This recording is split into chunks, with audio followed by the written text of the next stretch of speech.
Hey everybody, welcome to the channel. So I know what everyone's thinking. They're all thinking, Alex, you got all these guitars on the wall. Why don't you ever use them? How come you only use this one and that one? Well, let's go through it if you really want to know. All right, well, this one has 9s on it. Okay, this has 11s on it. I'm a rhythm guitar player primarily. I do play lead, but I spent most of my youth playing rhythm on 11s, so that's where I'm most comfortable. So when we're gonna tear it apart rhythmically, like a drummer on guitar, we're gonna use 11s. So I got 11s on here, and I got 11s on here, so I did use this in another video. It's just a more modern version of this, but this one's heavier. This is like the old cheap Chinese knockoff version, but because it's old and my buddy sold it to me, he got it on an expo in the 90s, I think, or maybe early 2000s. He sold it to me back in the day for like 150 bucks. So it's a beautiful guitar and it's very heavy. And I replaced the pickups. I think I got the Dimebucker in right here. Dimebucker. That's my primary pickup with the 11s, and I tuned everything and set it up so it's nice and straight. The beauty of the ESP, you can set everything up very well with the ESPs, I think. At least this guitar is always set up very well and played very, very well. Better than most. It's funny, actually. So, 11's on there. 11's on there. That one's ready to go. I just know it's fun to use because it feels light and hollow compared to this. I think this one over here is another cheap piece of crap. It doesn't have 11's on it at the moment. It probably has like 10's. Yeah, I don't think that's 11's. But that one needs some work. It's got an S-warp in the neck, and it is a Harley Benton that I tried to buy and use, but it's really just a piece of crap. That big bass works great. I just like the smaller one more. And then this guitar that I bought for 2,100 bucks at the time, or 2,200 bucks with tax, that now sells for 2,800 bucks, which doesn't make any sense to me. That never happens. You never buy a guitar, at least I've never bought a guitar with a retail price tag of 2,200 bucks. I think that's crazy in my opinion. But I just wanted one just to see what it was like as I'm growing older here. And so far, I love the lights. It's been okay. I'm not a huge fan of it. I prefer nothing in the way when I'm playing lead. So over here, since this is more of a lead guitar, this thing's just in the way. And I just never liked that. I would want to just chop this thing straight off and get everything clear so you're free.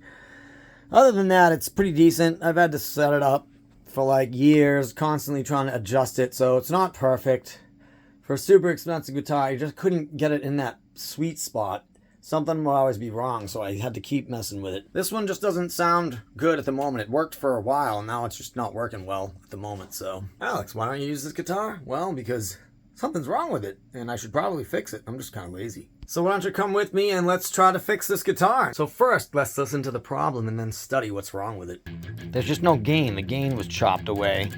It's like half gain, and that's not right. It should be full gain, so there's something going on in the wiring in here, and I have to open it up and just mess with it and just try to fix it and see what's wrong and where the loose connection is. It's giving it the weakness on both pickups.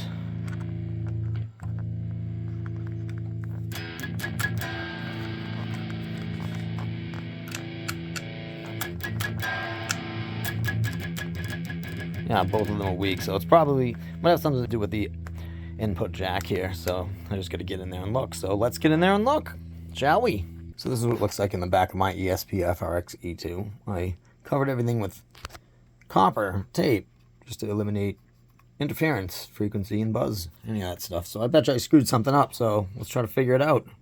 Let me mess with the wires. So I still can't figure anything out. Everything works, it's just half gain. Such a weird problem. I'm not used to having that kind of a problem, so I'm going to go online and read about it for a little bit and see what I can find, and if anything, just disconnect everything and hook everything back up again properly. I probably screwed something up when I hooked it up initially, possibly. Just don't understand why it would be like half gain unless I have like a bad, one of those things, capacitor, whatever that is. I have to go look at the wiring for this again. Understand all of it because it's been a few years. All right, let's go do that. I'll have to mess with it for a while. I still have no idea what's wrong with it. Everything works. It's wired up what I think is correct, but I think it's also wrong. But it works, but it's just half volume on both pickups. Tone works, volume works. It's just like the gain is just not there at all. No balls.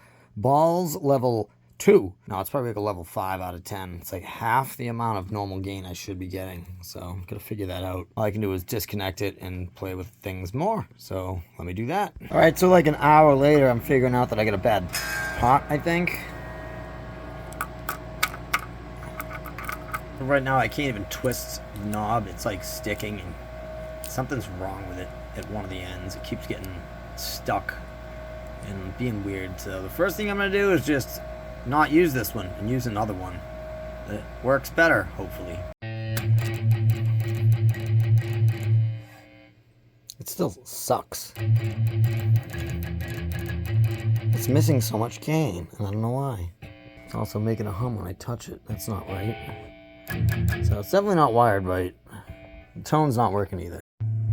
So I just flipped the pickup around, and it still just lacks balls.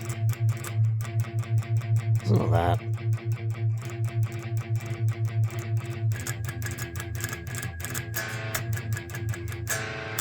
It's there, but it's just 50%.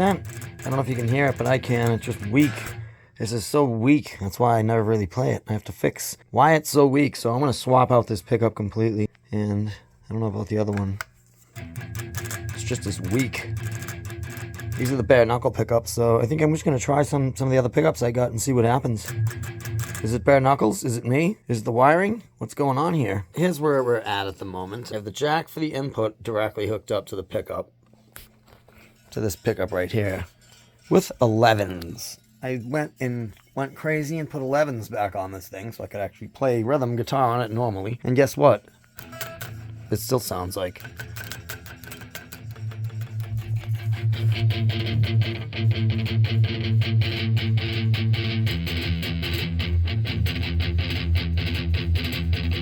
It sounds so thin, weak, and What is up with that? And look, got it perfect right below the strings. Angled it the right way, and it's still just weak. That is so weak. Weak. I don't know, man. Bare knuckles, what is going on? Is it a bad pickup? Did I wire it wrong? What I'm going to do now is just put another pickup in it that I have. I'm going to stick that one in and hook that one directly up to the jack and test that out, because this is just weird. Never had a problem that like this crappy before.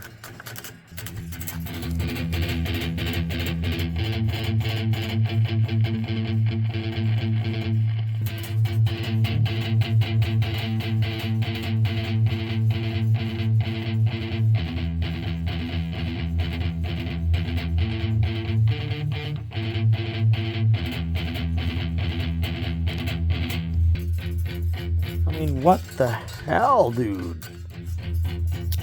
Really? That's it?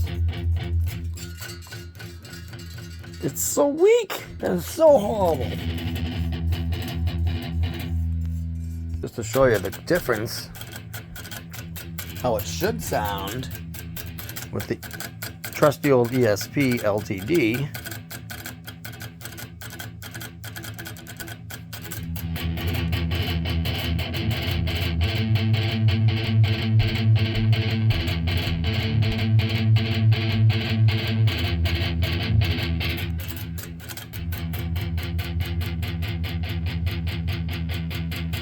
That's definitely more balls.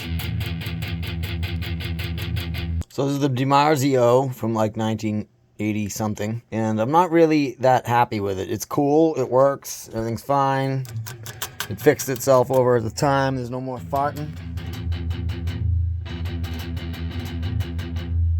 It sounds pretty normal, but it just doesn't have enough highs for me. I know, I'm picky about my pickups. I can't help it. The bare knuckles just didn't do it. This DiMarzio just doesn't do it, so we're going back to Seymour Duncan, the good old Dimebucker. It does it for me on the Explorer, big time, and that's the one I always use, so why not just stick the same one in here? And hopefully we'll make this one very usable for a recording, because I put the 11s on it, so we're ready to use it for Sunday with Ola, so that's why I'm doing this. I want to get this thing in action. Back in the game, you know what I'm saying? It's been sitting on the sidelines for years, kind of since I bought it, like years ago now. I was afraid to use it for a while. Now I'm just using the crap out of it, tuning it, adjusting everything, beating on it and making it mine. I can't have guitars around here that don't take beatings, so this thing's just gonna get beat up a little bit and used and just owned, because that's what a guitar's for. In my world, it's just wood and metal. It's gonna go back to the earth someday anyways, so might as well scar my soul all over it. All right, thank you. You're welcome. Oh, so what do we got here? We got a nice new shiny pickup for the purple guitar. And I was not liking this DiMarzio. Sounds like poop. So I resorted to Dimebucker, which is in this guitar right here.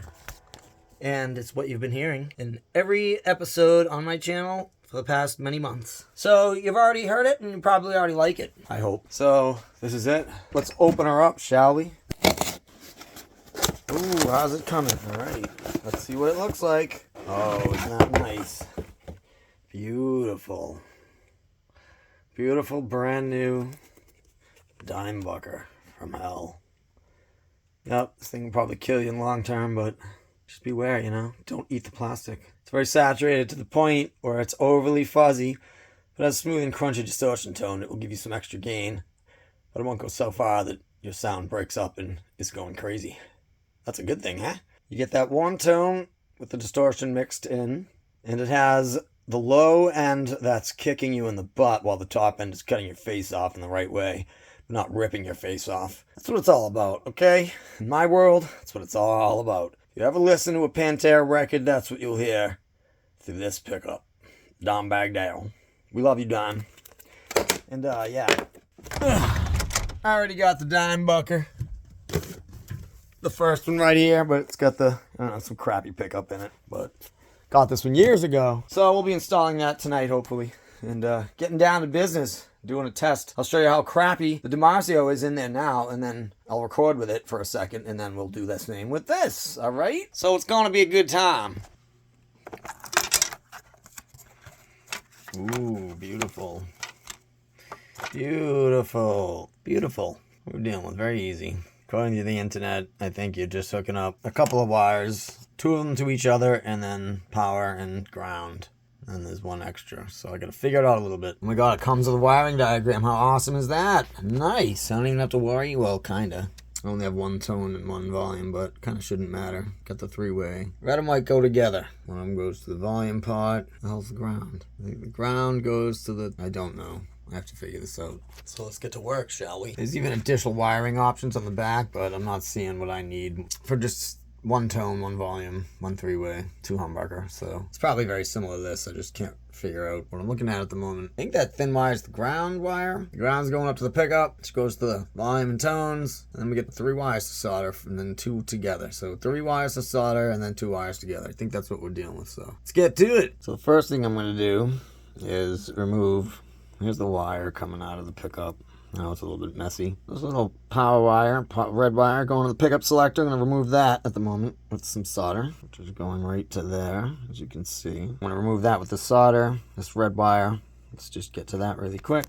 And then I'm going to remove the black wire that's going over to the volume pot, ground. This one's the ground at the moment, so I'm going to remove that. Now we're ready to slide her out. I think she's going to come out, so what I'm going to do is just hold it down and then slide it out instead of taking all the strings off again and all that stuff, so it'll come out this way. See, that took like 5 seconds to pull out, came right out. And I had to use a little bit of paper towels under here because this old DiMarzio pickup didn't have the right screws or any balance underneath it, so. All right, let's get the Dimebucker in, shall we? The old one went in there, which is a DiMarzio X2N Power Plus. Yeah, they're like $100 used, but I'm just not into the sound. So what, you know? Alright, she's in just by dumping the bridge. Gave me enough room to just slip her right underneath. Beautiful. Now let's finish her up. As you can see here, that's it. Doesn't sound bad,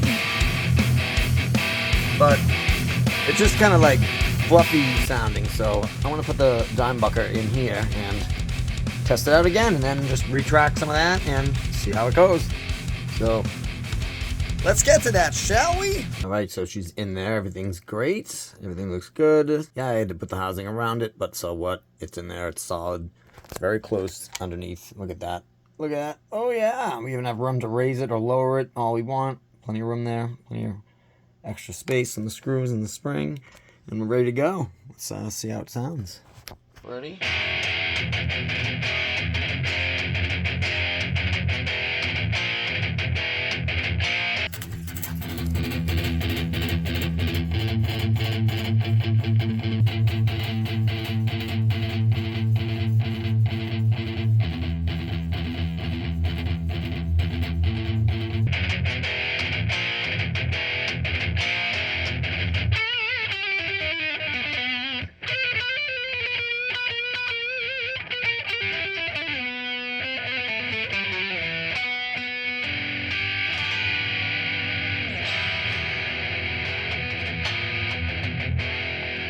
Okay, here's the DiMarzio back-to-back against the Seymour Duncan Dimebucker. DiMarzio X2N Power Plus versus the Seymour Duncan SH13 Dimebucker.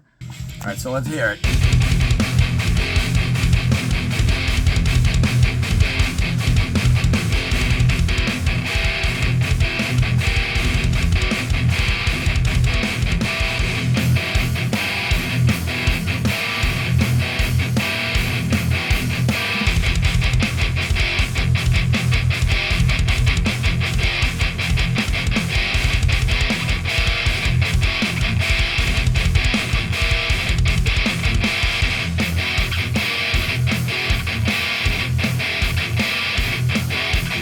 And there we have it. All right. Thanks for watching the video. Stay tuned to number 208 because I'll be showcasing this little sucker in that and showing you how it is in the mix. Not like you haven't heard before. All right. Thanks for watching. See you guys soon. Over and out.